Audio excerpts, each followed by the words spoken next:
Felipe, boa noite. Mauro Santana, do canal Mauro Santana. Nesse seu início de caminhada como técnico profissional, você acabou de completar 1 ano e você teve pela frente, em 2 oportunidades na temporada, um treinador já consolidado, com um trabalho longevo, mais longevo do futebol brasileiro, que é o Abel Ferreira, e obteve 100% de aproveitamento. 2 jogos, 2 vitórias. Queria que você falasse a respeito do amadurecimento que você conquistou nesse confronto direto com o Abel e até analisando a maneira como o Palmeiras, né, atua pelas mãos do português. Para mim, eu falei na outra entrevista, para mim o Abel é o melhor. Os números não mentem, estão aí. 5 anos num clube talvez com uma das maiores pressões também para trabalhar do Brasil. E é muito difícil jogar contra o time dele. Muito difícil. E eu, falando de mim, eu sou um treinador diferente do que eu era 1 ano atrás. Com certeza, evoluo e melhoro cada dia. Ele também, com certeza não é o mesmo de 5 anos atrás. Tá? Evolui e melhora, mas no final das contas quem joga são os jogadores. Então não adianta a gente ver só os duelos, senão a qualidade dos jogadores que entram no campo. Meus jogadores foram melhores, fizeram um jogo esplêndido, fantástico e me deram essa possibilidade de vencer o Palmeiras 2 vezes. Por isso me sinto tão orgulhoso de poder liderar esse grupo. Felipe, tudo bem? Boa noite. Gabriel Órfão, canal Paparazzo Rubro Negro e Revista Placar.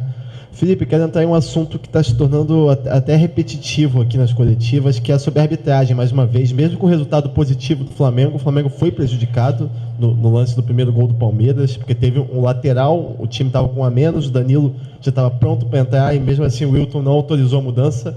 Como é que você enxerga esse lance? Teve algum papo ali com o auxiliar ou com o quarto árbitro? Porque o clube acabou sendo prejudicado nessa questão. Como é que você enxerga essa polêmica aí? Obrigado. O momento da substituição foi um erro mais nosso do que de comunicação entre nós do que do árbitro. Mas não sinto que nenhuma equipe foi prejudicada hoje pela arbitragem. E convenhamos, se tem alguém que não pode reclamar de arbitragem é o Palmeiras. Então, para mim, justo o resultado. Aqui, Felipe, Eric Viana do Mundo Bola Flamengo. Hoje você não teve o Saul 100%, ele até entrou bem ali no segundo tempo, mas primeiro começou ali com o Pulgar, que tem retornado, voltou contra o Botafogo e agora está voltando bem também, mais uma boa partida dele. Queria te pedir uma análise, como é que você enxerga esse retorno dele, como é que foi essa partida dele para você, e também o quanto que você agradece por tê-lo de volta para essa reta final, essa semana que é muito importante para o Flamengo, primeiro com o Palmeiras e depois também contra o Racing. Obrigado. Já respondendo, que eu antes não respondi a tua pergunta, do Jorginho, jogador que excepcional, o Jorginho é excepcional, muito, muito completo, altíssimo nível. Só que não só ele, o Eric também o Saul também Nico também e na minha visão, Alan e Everton Araújo têm as suas características que nos dão muito para a equipe. Então, o que eu quero é ter todos disponíveis. O Saul fez um esforço muito grande para poder estar nesse jogo de hoje, muito grande. Está com um problema que está atrapalhando muito, mas é um cara que mentalmente vi poucos na minha vida. Aqui, boa noite, Felipe, Léo José do Coluna do Fla. O Eric Pulgar, ele ficou um bom tempo fora, desde o Mundial que ele não joga como titular. Hoje jogou como titular, foi bem. E a briga ali por essa posição ali de volante é uma briga muito acirrada, né? Tem Jorginho, como você falou, Jorginho, Saul, tem Alan, tem o Everton Araújo, o Pulgar agora também. E eu queria entender como que você planeja essa sequência de temporada com o Pulgar. Na sua cabeça, ele já volta, o Pulgar ele já está 100% ao ponto de disputar a posição em pé de igualdade com os concorrentes dele?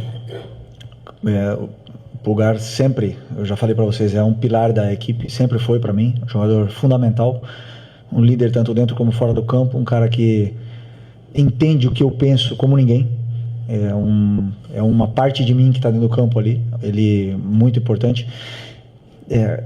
O Jorginho também, e essa concorrência entre agora Saul chegando, o Saul tem o pé esquerdo que também nos dá muito nessa nossa saída de bola, E quem está feliz é o treinador de ter todos esses jogadores disponíveis, também com o Nico, que está a ponto de retornar. Boa noite, Felipe. Bruna Medeiros, do Disflá. Você falou do Saul, né, que está com problema físico e fez um esforço para estar hoje, mas você deixou o Nico de la Cruz de fora dos relacionados. Queria entender essa escolha, se passou por algo físico, foi só uma questão técnica, tática, por que você resolveu deixar o Nico de fora? Obrigado. Não, porque ele ficou sem treinar um período agora, depois do jogo do Bahia, e para mim o Nico sempre performa do nível que todo mundo conhece, que é nível Nico, quando ele tem uma sequência de treinamentos. Então eu preciso que ele tenha essa sequência de treinamentos, que ele pegue ritmo de treinos e minutos de treino com toda a equipe para poder estar no nível que todos conhecemos. Felipe, boa tarde, Davi Ferreira, do Jornal Globo. Quero perguntar para você em relação ao jogo de quarta-feira contra o Racing, agora Libertadores. Hoje a gente viu uma mobilização muito diferente da equipe, também viu contra o Botafogo, né? A equipe foi precisa, foi letal e também teve a postura em campo. Nessa Libertadores você já falou que o jogo contra o Central Córdoba, por exemplo, foi um aprendizado para você. Contra os Estudiantes a gente viu que fazer um placar um pouco mais magro aqui resultou em sufoco na Argentina. Essa postura que a gente viu do Flamengo hoje, que a gente espera no meio de semana contra o Racing, o que o Flamengo vai buscar nesse jogo? Jogar Libertadores sempre é difícil.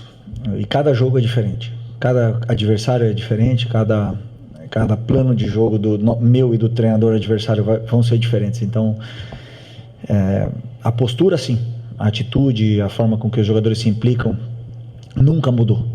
Jamais. Durante toda a temporada, nunca mudou. A implicação dos jogadores, a atitude dos jogadores, a intensidade com que eles jogam. Como eu falei, nem sempre fazemos bons jogos, nem sempre ganharemos, mas a intenção está ali. Então, espero que seja com a mesma atitude, intensidade e comprometimento que esse grupo passa essa mensagem diariamente. Passa essa mensagem diariamente, já nos treinamentos, mas cada vez que entra no campo, a gente vê um time muito fechado, um grupo muito fechado, em busca do objetivo, e é isso que eu quero ver deles, que eles continuem assim. Felipe, aqui à sua esquerda, Renan Moura, da Rádio Globo CBN. Queria que você falasse um pouco sobre a participação num todo do Danilo, né, um jogador importante que veio esse ano para somar nesse elenco do Flamengo, e pode ser que tenha aí a oportunidade de jogar essa sequência de partidas decisivas da equipe devido ao quadro clínico do Léo Ortiz, que precisou inclusive ir para o hospital. Como é que ele está hoje fisicamente? Você acredita que é um jogador que pode chegar nessa reta decisiva para realmente ser um jogador diferenciado dentro desse time do Flamengo para buscar os títulos que ainda faltam para a equipe esse ano? Bom, primeiro que, para mim como treinador, é muito difícil tomar a decisão de deixar o Danilo fora da equipe. Um cara que, quando veio, era capitão da seleção brasileira, talvez continue sendo, titular da Juventus, ou tinha começado a temporada como titular da Juventus, um líder, e deixar fora não é fácil para o treinador. Mas aqui a verdade é que os outros dois Léos não dão oportunidades, não dão brecha, como se costuma dizer no futebol. Eles, jogo traz jogos, tão melhores. O que acontece é que o Danilo é um cara que treina muito, se exige muito, é muito disciplinado, gosta de aprender, gosta de perguntar constantemente, tirando dúvidas sobre o que a gente quer. E então, quando entra num jogo desse nível, como ele entrou também contra o Chelsea, a gente vê a melhor versão dele, porque é um jogador top. E está fora simplesmente porque não está começando os jogos, simplesmente porque os outros dois Léos estão se mantendo na equipe. Então eu estou confiante com a participação do Danilo. Aqui, Felipe, Luciana Zogaib, da Rádio Roquete Pinto. Queria falar um pouquinho sobre a lateral direita, né, do Flamengo. Desde a saída do Wesley, né, veio o Emerson Royal. O Varela perdeu também um pouco de espaço. Queria que você falasse um pouco também sobre essa briga ali na lateral direita. Obrigado. O Varela, todo mundo conhece o importante que ele é para a equipe. O Emerson também. Dois jogadores que entendem muito bem o que eu quero, e com a principal característica que eu espero deles, que é que defendam bem. O Emerson chegou, teve um momento pequeno de oscilação, com uma dor no tornozelo, agora já estamos vendo um nível altíssimo dele. No jogo de hoje, para mim, foi um jogaço. O jogo já contra o Botafogo já foi. E o Varela teve uma pequena lesão quando ele voltou do Uruguai, ficou jogando no sacrifício, mas é um jogador também fundamental, e que essa concorrência interna entre os dois façam os dois crescer. Felipe, Isaac Andrade, Flavoz. Você, em uma das coletivas, já utilizou para falar sobre um dos jogos do Flamengo, que foi um jogo bom, de alto nível, foi um jogo europeu. Hoje, com esse jogo contra o Palmeiras, as duas melhores equipes, os dois melhores elencos, foi um jogo europeu, foi um jogo brasileiro. Como é que você classificaria essa forma de jogar dos dois clubes e quanto que isso tem impacto hoje no futebol brasileiro? Nível de qualidade, de intensidade, sim. Mas foi um jogo difícil para os dois, muito difícil. Marcação é uma pressão muito forte do Palmeiras, como eu falei, e que nos cria dificuldades, claro, mas às vezes que a gente sai conseguimos ter chances claras de gols, né? Então tem os prós e os contras, e nós também tentamos. Eles têm, como eu falei, uma forma de jogar muito difícil de defender, dão muita amplitude no campo e depois enchem muito bem a área. Então o que a gente queria era jogar o mais longe da nossa área possível e, por sorte, conseguimos ficar a maior parte do tempo longe dela e tentar sempre controlar o jogo com bola, né? Mas essa pressão do Palmeiras evita um pouco isso. Então foi um jogo assim de muita ligação direta dos dois, talvez aí por esse lado não se vê tão europeu, também o campo um pouco encharcado, mas de nível de qualidade e intensidade, sim. Tá bom? Fechou? Obrigado, pessoal. Boa noite.